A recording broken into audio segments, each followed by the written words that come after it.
SRM today, शहर की आवाज। कांग्रेस प्रत्याशी मीनाक्षी नटराजन के नामांकन फॉर्म भरने को लेकर कांग्रेस द्वारा एक विशाल नामांकन सभा का आयोजन किया गया, जिसमें कैबिनेट मंत्री एवं लोकसभा के प्रभारी के साथ बड़ी संख्या में पार्टी के कार्यकर्ता शामिल हुए। लोकसभा चुनाव हेतु कांग्रेस प्रत्याशी मीनाक्षी नटराजन का नामांकन फॉर्म भरवाने हेतु एक विशाल नामांकन सभा का आयोजन किया गया, जिसमें कैबिनेट मंत्री जीतू पटवारी एवं लोकसभा प्रभारी सुरेश पंचोली सभा को संबोधित करने पहुंचे, जहां बड़ी संख्या में पार्टी कार्यकर्ताओं के साथ आम जन मौजूद रहे।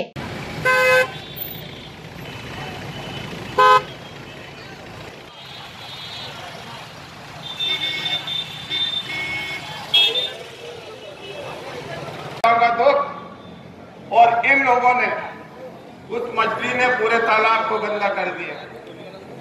मैं तो मांग करूंगा, चूंकि आचार संहिता, मैंने कहा मध्य प्रदेश के मुख्यमंत्री जी से कि ये जो जिस मछली ने जिस पूरी तालाब को गंदा किया है, कलेक्ट्रेट में बैठ के जितने भी जिले के जो अधिकारी है और जिनके पास सरकारी मोबाइल है, उनकी कार्ड डिटेल ली जाए कि पिछले 3 महीने में किन किन भारतीय जनता पार्टी के नेताओं से इन लोगों ने उनके फोन रिसीव किए और काम किए। ये सब में महत्वपूर्ण है। निपटना हमें आता है। 24 तारीख को आचार संहिता खत्म होगी, उसके बाद ऐसे शख्सियत है, ऐसे जो लोग हैं, तो ये सरकार बदलने में और हमारी बहन मीनाक्षी जी को विजयी बनाने में कोई भी कष्ट नहीं आएगा। सिर्फ अपने को इस आने वाले 25 दिन मेहनत करनी है, आप लगन से और अपनी मेहनत से लग जाएं। और हम सब ये समझ लें, ये चुनाव अगर आपने दिन रात मेहनत नहीं करी, पूरी ताकत से हर एक कार्यकर्ता, हर एक नेता नहीं लगा, तो आप मानकर चलो, अगर ये चुनाव हम हार गए तो अगली बार चुनाव ही नहीं होंगे, अगली बार चुनाव ही नहीं होंगे। क्योंकि मोदी जी ने और पूरी भाजपा ने जो षड्यंत्र कर रखा है कि अगली बार चुनावों का अवसर ही आपको नहीं मिलेगा। मैं आज आपके बीच में उपस्थित हुआ हूं एक कांग्रेस के कार्यकर्ता के रूप में कि हमारे काम अब फटाफट सरकार कर दे और हमारा अधिकार है और आपका फर्ज बनता है कि इनके लिए आप बिल्कुल दिन रात कर रहे हो, इसके लिए धन्यवाद। और हम चाहते हैं कि एकदम इसके लिए कोई किंतु परंतु ना हो और इनके काम हो जाएं। और एक सभी जो भाषण मैंने और सब नेताओं ने दिए, सबके लिए मेरे को एक किस्सा छोटा सा याद आ गया कि जो भाषण दे रहे हैं खाली हम उस पर चल दें तो चुनाव जीत जाएंगे हम। जैसे मैंने एक गुरु मतलब एक ज्ञानी जी थे, उन्होंने कथा में बोला कि शराब पीना बहुत खराब बात है, उससे सामाजिक आर्थिक मानसिक सब बदनामी होती है, शराब नहीं पीना चाहिए। सबने जो दर्शक थे, जो भगत थे, उन्होंने ताली बजाई। ज्ञानी जी कथा सुनकर अंदर गए टापरी में शाम को और ढक्कन खोला और कट कट कट कट चालू हो गए। अब 2-3 भगत निकले कि यार सुबह तो अपन को मना कर रहे थे कि शराब नहीं पीना चाहिए और ये तो खुद पी रहे हैं। तो उन्होंने कहा भगत जी ने, ज्ञानी जी आप तो सुबह दारू के लिए मना कर रहे थे कि मत पीना, तो क्या मैंने तुम्हें बोला, तुम्हारे लिए बोला, मेरे लिए नहीं बोला। अब इसका मतलब ये है कि जिसने भी जो भाषण दिए हैं, अगर 100% अगर उसमें दिन रात एक कर दिए तो कांग्रेस 101% जीतेगी, किसी का पाप भी नहीं हरा सकता।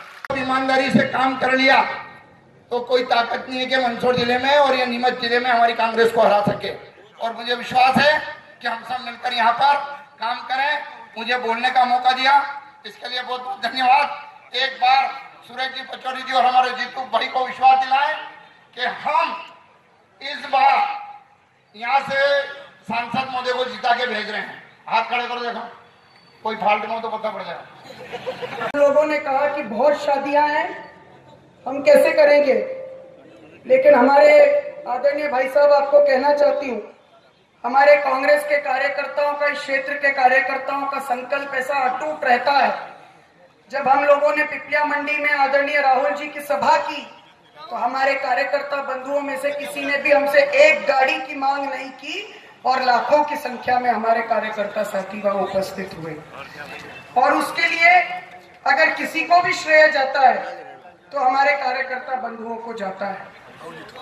इस बार जब नामांकन दाखिल करने की बात आई तो वो दो बातें थी जिसके कारण मैं भी बहुत जज्बाती तौर पर, भावनात्मक तौर पर जुड़ी हुई थी। इस बार पिछले दोनों बारों से विपरीत बैरागी दादा हमारे बीच में नहीं है और हम सब उनको बहुत ही विनम्र श्रद्धांजलि भी देते हैं।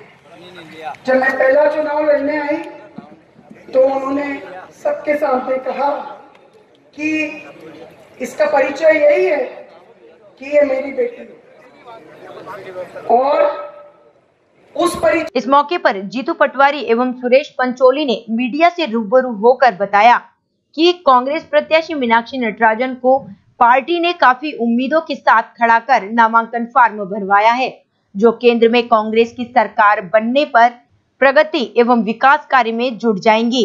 इसके अलावा दोनों ने ही मोदी जी एवं पूर्व मुख्यमंत्री शिवराज सिंह चौहान पर अपमानजनक कार्यों को लेकर टिप्पणी की। कांग्रेस पार्टी और इस देश के भविष्य का चुनाव, और ये चुनाव जिसको सरपंच लड़ना है, पंच लड़ना है, जिला पंचायत लड़ना है, पार्षद बनना है, उन परिवार के साथियों से मैं अनुरोध करना चाहता हूं कि अगर हम यहाँ कहीं निफिट रह गए तो उन चुनाव में भी आपको परेशानी आएगी।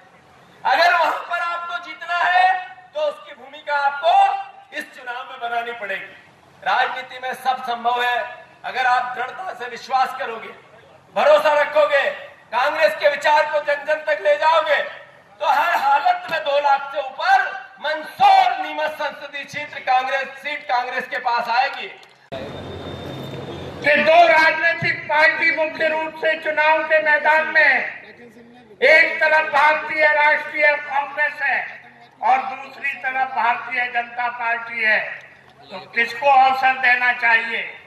तो जवाब आता है कि जिस पार्टी को पिछले 5 साल किसान विरोधी पार्टी के रूप में देखा, जिसने प्रधानमंत्री को एक विश्वासघाती प्रधानमंत्री के रूप में देखा, वचन पूरा न करने वाले प्रधानमंत्री के रूप में देखा, जो वादे किए थे उन वादों को पूरा न करने वाले प्रधानमंत्री के रूप में देखा, उस पार्टी को वोट नहीं देना है, बल्कि उस पार्टी को वोट देना है जिस पार्टी का नेतृत्व मध्य प्रदेश में। ये हमारे लिए बहुत खुशी और सौभाग्य की बात है कि लोकसभा की कांग्रेस की उम्मीदवार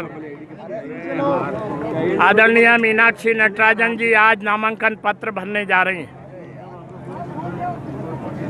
बहुत आशा और विश्वास के साथ हमारे नेता राहुल गांधी जी ने उन्हें इस क्षेत्र के लिए कांग्रेस का उम्मीदवार बनाया है। पिछले समय भी उन्होंने इस क्षेत्र का प्रतिनिधित्व सफलतापूर्वक किया और अब आगे आने वाले समय में भी हमें पूरा विश्वास है कि वो इस क्षेत्र का प्रतिनिधित्व एक जिम्मेदारी के साथ, जवाबदारी के साथ पूरा करेंगी। दिल्ली में कांग्रेस के नेतृत्व वाली सरकार बनना तय है। मध्य प्रदेश में कांग्रेस के नेतृत्व वाली सरकार बनी हुई है। मीनाक्षी नटराजन जी के इस क्षेत्र से लोकसभा सदस्य चुनने के बाद ये क्षेत्र चहुमुखी विकास करेगा, प्रगति और विकास के द्वार पर दस्तक देगा। वो प्रदेश की कांग्रेस की सरकार से भी काम कराएंगी और दिल्ली में बनने वाली राहुल गांधी जी के नेतृत्व में जो बनने वाली सरकार है उससे भी काम कराएंगी। बहुत गैर जिम्मेदार पूर्ण वक्तव्य है, अमर्यादित वक्तव्य है, असंवेदनशील वक्तव्य है। किसी भी पूर्व मुख्यमंत्री से ऐसी अपेक्षा नहीं की जाती कि वो इस प्रकार का अमर्यादित भाषा का प्रयोग करते हुए गैर जिम्मेदाराना वक्तव्य देकर ब्यूरोक्रेसी को दबाने की कोशिश करेंगे। सर, राकेश सिंह ने भी कल एक बयान दिया स्टेज से कि उन्होंने आतंकवाद। देखिए, आतंकवाद भारतीय जनता पार्टी नहीं समझ सकती है, ना आतंकवाद से क्या नुकसान होता है ये समझ सकती है। अगर ये पीड़ा किसी ने उठाई है तो ये पीड़ा कांग्रेस पार्टी ने उठाई है, क्योंकि आतंकवाद के शिकार चाहे श्रीमती इंदिरा गांधी हों, चाहे राजीव गांधी जी हों, चाहे बेअंत सिंह जी हों, ऐसे अनेक देखिए प्रश्न ये है कि राजनीतिक परिणाम को हमें नहीं देखना है, हमें अन्य दाता की पीड़ा को देखना है, समस्या को देखना है। और मुझे याद है 2017 में जब यहाँ एक दिल दहलाने वाला कांड अन्नदाताओं के ऊपर हुआ था, जिसकी वजह से उनकी निर्मम मौतें हुई थी। 2018 में हमारे नेता राहुल गांधी जी ने इसी पवित्र धरती से घोषणा की थी कि किसानों का कर्ज माफ होगा, और किसानों का हुआ। तो जो आपका प्रश्न है, हम किसान की समस्या सुलझाने में विश्वास रखते हैं, किसान के दर्द को अपना दर्द मानते हैं। हमारे लिए महत्वपूर्ण ये है। तो कांग्रेस ने स्टार प्रचारक के रूप में व्यापम के आरोपी गुलाब सिंह को बनाया है, क्या कहेंगे? देखिए, देखना ये होगा कि कोर्ट ने क्या उनके बारे में एडवर्स कोई निर्णय लिया है, तब मैं इस बारे में टिप्पणी करूं। लेकिन सर, आरोपी माना गया जब तो पार्टी ने उनको निकाला था, आरोपी माना गया था जब तो उन्होंने भाजपा ने। देखिए, इस विषय को हम ना छेड़ें तो ज़्यादा बेहतर है, वरना ये है कि हमें मंच से वो फोटो शिवराज सिंह जी और साधना सिंह जी की पत्रकार और जो चौथा स्तंभ है लोकतंत्र का, वो जर्नलिज्म है, उसको बहुत मैं समझता हूँ उसका अपमान किया है नरेंद्र मोदी जी। आप देखोगे कि अभी तक जब भी टेलीविज़न पर इंटरव्यू देने की बात आती थी या किसी राजनीतिक दल के व्यक्ति को अपनी बात कहने का अवसर मिलता था, तो जर्नलिज्म को पहले प्राथमिकता दी जाती थी। मोदी जी ने अक्षय कुमार एक्टर से एक्टिंग करवाकर अपना पूरा अभिनय किया, तो अभिनय करके बाकी बातें उन्होंने बताने की कोशिश की, पर जसोदाबेन का जिक्र पूरे स्क्रिप्ट में नहीं लिखा गया। मेरी आपत्ति ये नहीं है कि अक्षय कुमार से उनने इंटरव्यू क्यों करवाया, मेरी आपत्ति ये है कि जर्नलिज्म को उन्होंने अपमानित किया। और दूसरी आपत्ति ये है कि जब स्क्रिप्ट लिखी गई थी तो जसोदाबेन का जिक्र क्यों नहीं आया, महिला सशक्तिकरण का क्या हुआ मोदी जी का, ये सवाल। शिवराज सिंह के कलेक्टर को लेकर बयान को क्या देखते हैं? गिरदी की भाषा बताई, गुंडा नहीं बताया। मैंने कहा एक पूर्व मुख्यमंत्री 13 साल मुख्यमंत्री रहे हों और उन्होंने एक कलेक्टर को मंच से माइक से धमकाया, ये भाषा गुंडागिर्दी की भाषा है। ये अपेक्षा हमें शिवराज सिंह जी से नहीं थी। शिवराज सिंह जी एक विनम्र, सभ्य और सौम्य व्यक्तित्व के धनी हैं, इसको अस्वीकार नहीं किया जा सकता, पर वो सत्ता से बाहर होने के बाद इतने विचलित और परेशान क्यों हैं और इस तरह की भाषा का बार बार प्रलाप क्यों करते हैं, ये सवाल है।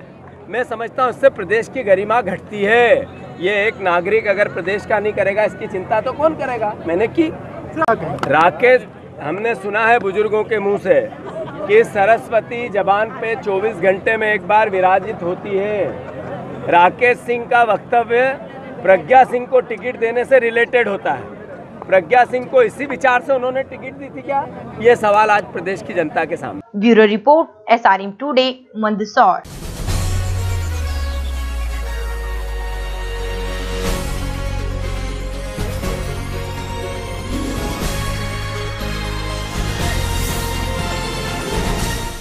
SRM टुडे, शहर की आवाज।